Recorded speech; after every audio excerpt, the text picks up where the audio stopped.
Hello people, my name is Kevin and welcome to Wanna Watch a Movie. Thank you so very much for joining me.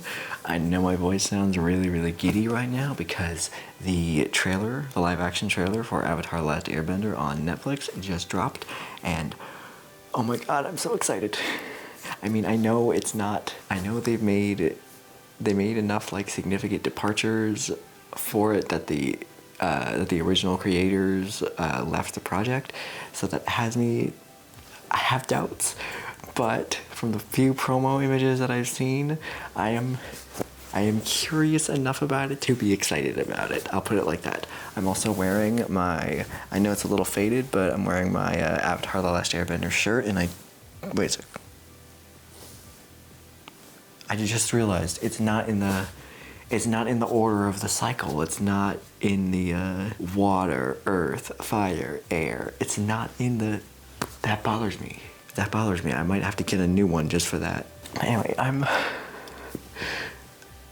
so cautiously optimistic about it. Please look good. Please look good. Please let the writing be good. Please don't let it suck. The bar is so low. Please don't suck. I'm gonna get started in a sec. If you like the video, please like, comment, subscribe, share, as usual. All that really helps the channel grow, and I really appreciate every single one. If you want to contribute to the channel at all, please consider joining my Patreon. Link is in the description below. I'm not gonna do the spiel just because I want to keep this pretty short. I would really appreciate it if you check things out over there. So without further ado, oh my god. Avatar: The Last Airbender trailer, live action on Netflix. Here we go.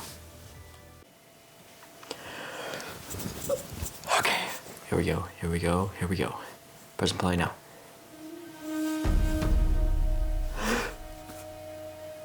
Time. It's a comet. Sozin's comet. Time is a funny thing. The past. Oh no. Is it there? The future. Katara. Sokka. The Earth Kingdom. It all gets mixed up. Is that Omashu? Zuko. Iroh. There's only one way. Oh, is that... It's straight.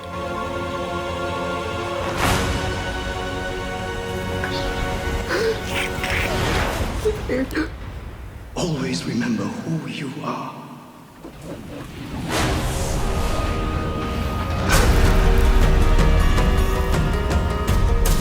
It's the snow.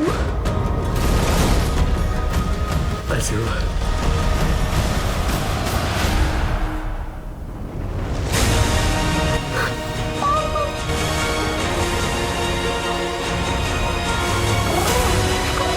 Momo? He looks like Momo. It's...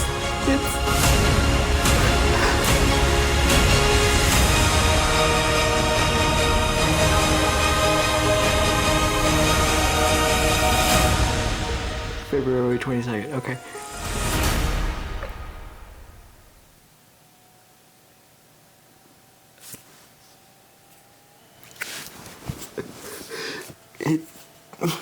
Give me a second. Okay, I collected my thoughts a little bit. I stopped fanboying for a minute. So, okay, here's the thing. I'm so attached to these characters, to this world. I love the original so much. Like, it is an integral part of my personality, you know what I mean? And to see it come to life like this, in a way that doesn't absolutely suck, you know what I'm talking about. It looks good, honestly. I mean, I will never not see Daniel Day-Kim as Jin from Lost. I'm sorry, that's just how he looks to me. He's always gonna be Jin to me, but I'm sure he's gonna do amazing. Everyone looks good. I got one issue though, and it's not an issue with the actor or anything. It's Zuko, and it's the scar on his eye. The thing is,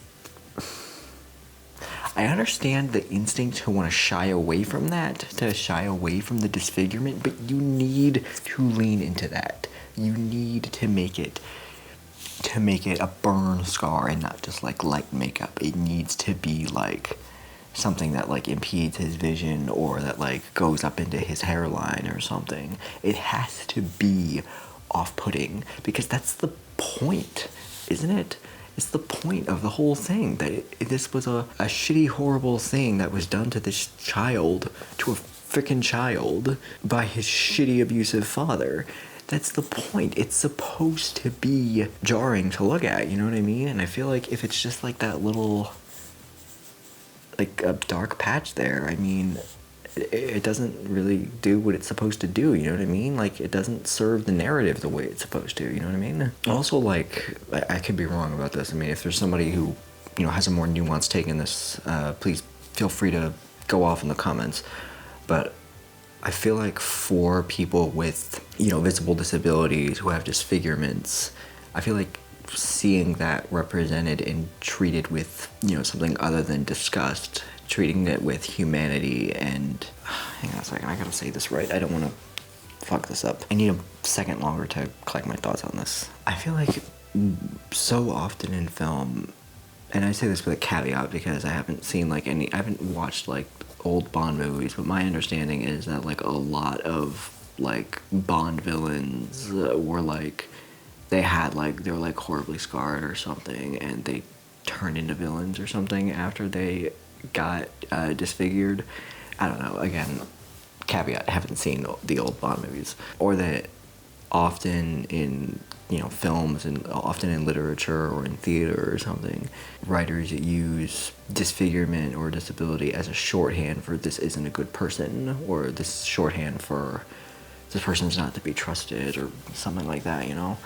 And I feel like using it, this is one of the smart things that the writers of Avatar: The Last Airbender did. You know, Michael Dante DiMartino, I hope I'm saying his name right, not attaching any moral weight really to his to that terrible scar. I mean, at first in season 1 when he's the bad guy, yeah, maybe you do attach some weight to that, but when you discover what it came from his fucking father, it's not a symbol of him being bad, it's a symbol of him being a victim. It's a symbol of his abuse. It just, I don't know, I feel like it's a disservice if you don't lean into the grotesque factor of it, you know what I mean? And I'm trying to say all of this from a place of, I want to leave as much room for nuance and complexity here as possible. I also understand, like, I mean, budget probably wouldn't be an issue. I mean, it's Netflix, right? I mean, also, like, you know, I've seen DIY cosplayers, talented DIY cosplayers make like really authentic looking like burn scars for costumes at Comic-Con, you know?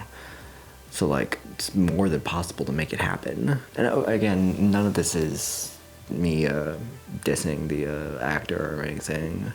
Anyway, sorry. Zuko's scar aside, it looks really good. Aang looks exactly like I hoped he would look. He looks like a little kid. He looks like, you know, the big ears and everything.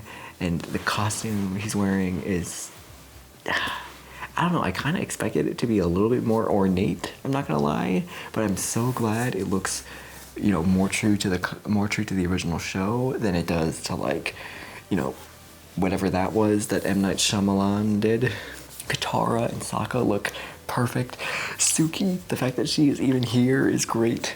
And the makeup. And Iroh, he looks like him. And we saw Azula ever so briefly too. And Omashu, and it looks good. It looks good. I'm sorry. Don't suck. Please, just don't. Please just be good. The bar is so low. So please just don't F this up, okay? It's not that difficult. Just don't F this up for us, please. All that being said, cautiously optimistic. I hope it's really good. I'm gonna enjoy watching it, one way or the other. Thank you so very much for watching. I appreciate your time. Please, you know, like, comment, subscribe, share, all that good stuff if you like this. And if you want to support the channel at all, please consider joining my Patreon. Link is in the description below. It looks good. I hope it works out. I hope it's good. Thank you very much for watching and have a good one.